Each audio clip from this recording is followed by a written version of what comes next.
Hi, welcome to my channel, or welcome back if you've been here before. My name is Bethanne. Today I want to talk about we're on my second pick for Nonfiction November, which was for the prompt movement.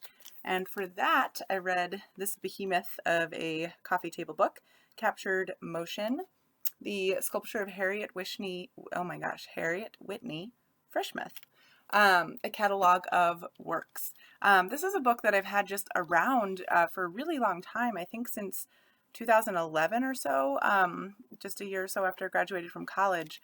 And it's a bit of a weird book. And I don't remember the exact circumstances, but my mom had invited me to go to, I think, the opening of an exhibit at an art museum in Baltimore, and I don't remember which exhibit or which art museum, but it had something to do with women in art, and I think my mom had bought a one-year membership to the museum, and as part of that there was like a welcome event, and these books were given to the people who had bought a membership and come to that event. And it's a really hefty, nice coffee table book. Oh, here's some sculpture on the back. And I've looked it up on Goodreads, and I guess since it was like a limited edition gift sort of thing, I could sell this for a fair amount of money if I wanted to, but I won't because it was a gift. Because my mom then gave it to me as a gift to celebrate this cool event that we did. Anyway, lots of backstory. So this book was really fun to read. I've been making an effort to get through more of my coffee table books, and I just haven't touched them because I don't think of a coffee table book as being something to pick up and read. But this was really cool because, like it says in the title, it is a catalog of works, and so about half the book, I would say, are beautiful photographs of Frischmuth's sculpture. And then the first half of the book is a series of essays by I think one of the people is a longtime collector of her work, and then a couple other people who are experts in various ways of considering sculpture or the history of sculpture. And so those essays were absolutely fascinating to read. So they were a bit biographical, learning more about Frischmuth's life. So she was born in, I want to say 1880, I think in 1880, and her career as a sculptor really took off kind of after 1910, and her kind of most prolific and famous period was in the 1920s. And then, like many artists of the time, she was hit very hard by the Depression in the US in the 1930s because people couldn't afford fine art. So her career was, she was very practical. So a lot of the sculptures that she made, especially early on, were fine art, but also served a practical purpose. So she's very famous for some bookends that she made, sculptured, beautiful bookends. And then she also made quite a few sundials and fountains. And so fountains in particular were her largest pieces. She made some that were really life-size, female figures that would be 5-6 feet. That very wealthy people would buy to put in their gardens. So not just the sort of sculptor that was kind of just alone in her studio making something that would then get displayed in a gallery. She was very good at kind of the marketing and economics side of being a successful sculptor, and really did that well. One of the other interesting things in the biographical part of her life was that she had a really cool working relationship with a model named Desha Del Teal, who modeled for most of her most famous works. I think Desha was the model for this particular sculpture on the cover, if I'm remembering correctly.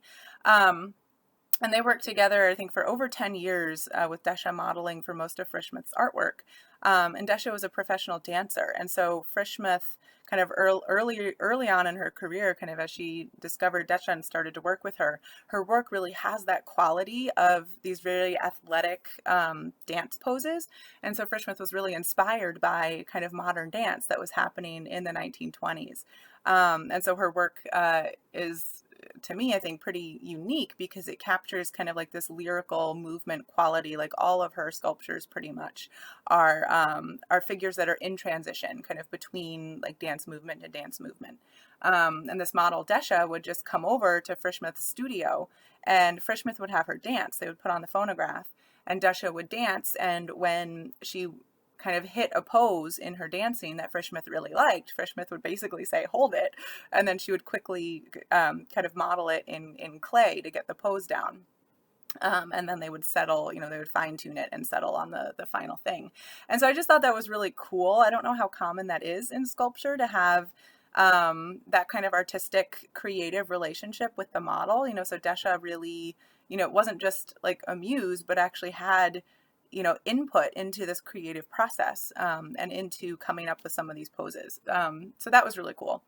And then there are a couple essays just about kind of the mechanics of casting bronze sculptures and who was doing this, because one artist alone in their studio isn't really capable of casting a 6-foot tall sculpture. And so Frischmuth and other sculptors at the time, they worked with bronze foundries. And so Frischmuth was based in New York for most of her career, and there were several foundries operating in New York.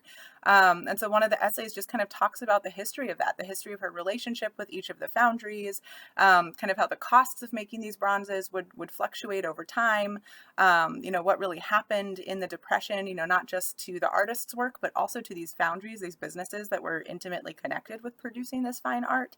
So it was really, I feel like I learned a lot from this book. So lesson learned about coffee table books, they're not just pretty, they have information too. So that was a lot of fun. So so I absolutely loved this book. I learned something. I think her art is actually just beautiful. And whenever I'm allowed to go to art museums again, I'm going to be on the lookout for it.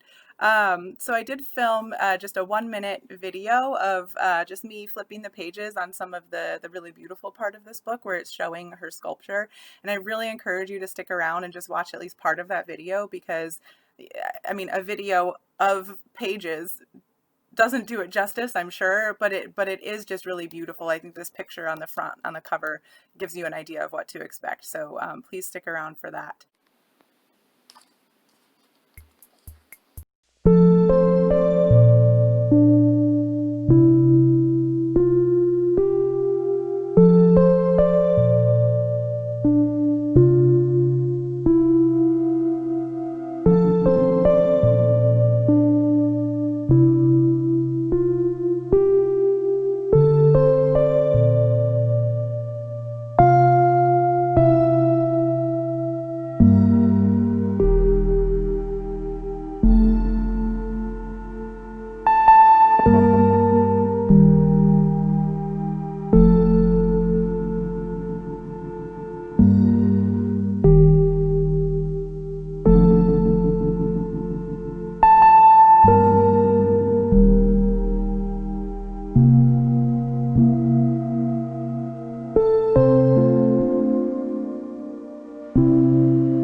So with that, thank you for watching my video. Like, subscribe if you like what I'm doing here. Leave me a comment if you've got other sculptors that you think I might like.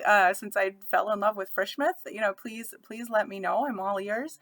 And I hope y'all are doing well. I'll see you in the next video. Thanks.